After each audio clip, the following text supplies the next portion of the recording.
What's the most shocking tragedy happened at your school? Story 1. Back in high school, I had a friend named Kevin who was always into punk rock and the whole rebellious lifestyle. He was always pushing the limits, sneaking out and doing things just to see if he could get away with them. One day, he decided to climb the school's water tower. It was the ultimate act of defiance for him. Everyone at school knew about it and was cheering him on from the ground. But as he reached the top, something went terribly wrong. He slipped, lost his grip, and fell all the way down. It was horrifying to witness. The ambulance came, but it was too late. The school was in shock, and his friends were devastated. There were memorials and counselors, but nothing could bring him back. It was a harsh reminder of how quickly life can change. Story 2. In my sophomore year, there was a girl named Emily who everyone adored. She was a talented artist, always drawing and painting, bringing color into the dull school halls. But what many didn't know was that Emily was struggling with depression. One day, she didn't show up to school, and rumors started to circulate. A couple of days later, the principal called an assembly and told us that Emily had taken her own life. It was like a gut punch to everyone. The art room became a memorial, filled with her works and notes from classmates. It was heartbreaking to see how someone so full of life on the outside could be going through so much pain on the inside. Story 3. There was a kid in my class, Jason, who was always known as the class clown. He made everyone laugh, teachers included. He had this way of brightening up any room he walked into, but one day, he just stopped showing up. No one knew what happened. A few weeks later, we learned that Jason had been in a car accident on his way home from a party. He had been drinking and lost control of the car, crashing into a tree. He didn't make it. The whole school was stunned. It was the first time many of us had to confront the reality of losing someone our own age. It was a tough lesson on the consequences of drinking and driving, and a reminder of how fragile life is. Story 4. There was a girl in my high school named Lily who was the quiet type. She didn't have many friends and mostly kept to herself. I knew her from art class. She was incredibly talented, always sketching these beautiful, intricate designs. One day, out of nowhere, she didn't show up to school. Rumors started flying, and by the end of the day, the news had spread. Lily had taken her own life. It turned out she had been battling severe depression, but no one knew. People who hardly spoke to her started talking about how they wished they'd reached out, and the school organized an assembly about mental health awareness. It was the first time many of us realized how important it was to look out for each other, but it felt like it was too late for her. Story 5. There was this guy, Brandon, who everyone thought was invincible. He was the school's top athlete, winning every track meet and football game. He always had this bright smile and a contagious energy that made people feel like everything was going to be okay. One weekend, he went on a road trip with his friends. They were coming back late at night when they got into a terrible car accident.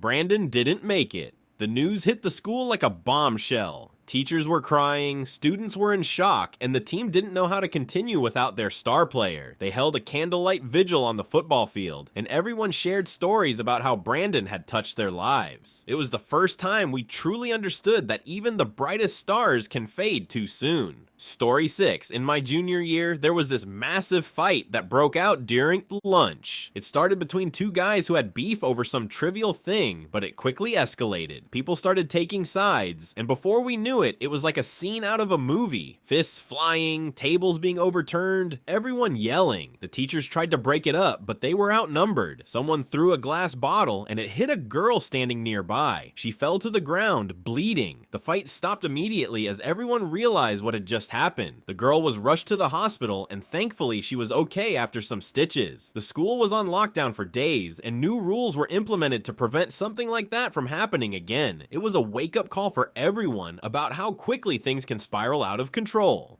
Story 7. There was this girl named Emily who everyone knew as the life of the party. She was always surrounded by friends, constantly laughing and making jokes. But one day, she didn't show up to school. By lunchtime, whispers started spreading that she had been in an accident. Later, we found out that Emily had been driving late at night after a party, lost control of her car, and hit a tree. She didn't make it. The entire school was in disbelief. Emily was the kind of person you never imagined could be taken away so suddenly. At her memorial, her friends shared stories about her contagious spirit and how she could brighten anyone's day. It made us realize how fleeting life can be and how important it is to cherish every moment. Story 8. There was this guy named Jake, a senior, who was well liked by everyone. He was smart, funny, and always there to lend a hand. He had a bright future ahead of him, accepted into a top college with a scholarship. But one night, everything changed. Jake had been experimenting with drugs, and one night he overdosed. By the time his parents found him, it was too late. The school was in shock. No one had any idea he was struggling with substance abuse. The teachers held a special assembly to talk about the dangers of drugs, but it all felt so hollow, like they were just trying to patch up a wound that couldn't be healed. Jake's death was a grim reminder that we never really know what someone might be going through behind their smiles. Story 9. My school had a drama teacher, Mrs. Carter, who was loved by everyone. She was like a second mother to a lot of the students, always there to give advice or just listen when you needed it. One morning we came into school to find the drama room empty. Mrs. Carter had been killed in a hit-and-run accident the previous night while walking her dog. The entire school was devastated. The drama students put on a memorial play in her honor, and it was one of the most emotional things I've ever witnessed. Watching them perform in front of an audience with tears streaming down their faces showed us how deeply she had touched our lives. It was a sobering moment that reminded us of the impact one person can have on so many lives. Story 10. During my sophomore year, we had a student named Matt who was always a bit of a loner. He was a quiet kid who kept to himself, often seen with his nose buried in a book. One day, he just stopped showing up to school. At first, no one thought much of it, but days turned into weeks, and rumors started flying around. Eventually, we found out that Matt had been hospitalized after attempting to take his own life. He had been battling depression, but no one had noticed. The school set up counseling services, and teachers talked about the importance of mental health, but it all felt like an afterthought. Matt did come back to school eventually, but he was never quite the same. It was a harsh reminder that sometimes the people who seem the most invisible are the ones who need help the most.